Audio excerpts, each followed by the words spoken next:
फिक्र मत करो, तुम एक मजबूत औरत हो, जल्द ठीक हो जाओगी। और चाहे कहीं भी चली जाओ तुम, हमेशा राब्ते में रहेंगे, ठीक है? वो लड़की ऐसे ही अल्बर्टो से ब्रेकअप नहीं करेगी। और इस रिंग के साथ मैं पूछना चाहता हूँ, क्या मेरी बीवी बनोगी? मेरा जवाब है हाँ। हाँ। शायद वो वाकई प्यार करती है। अल्बर्टो और मैं आज एक हो गए हैं।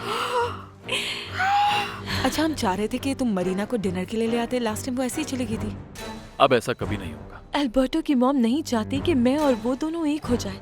उसको पता चल जाएगा कि मैंने मरीना से बात की, वो मुझसे दूर हो जाएगा। तुम देखना, हम मतलब मैं और अल्बर्टो ये साबित करेंगे कि मोहब्बत किसी कमी की मोहताज नहीं होती। क्या तुम अभी भी मरीना से शादी करना चाहते हो? हाँ, आपको उसकी फिक्र करने की जरूरत नहीं है। क्या मतलब? मुझे पढ़ाई शुरू करनी है, स्पेशलाइजेशन करनी है, उसके बाद सोचूंगा शादी का मैं। क्या वाकई? काम ऐसा करेंगे कि दोनों तीर एक साथ निशाने पे लगे, तो सिंपल सी डील है, इसमें दोनों का ही फायदा है। चलो डॉक्टर, अब हाँ बोलो, ज्यादा सोचो नहीं। कैसे समझूं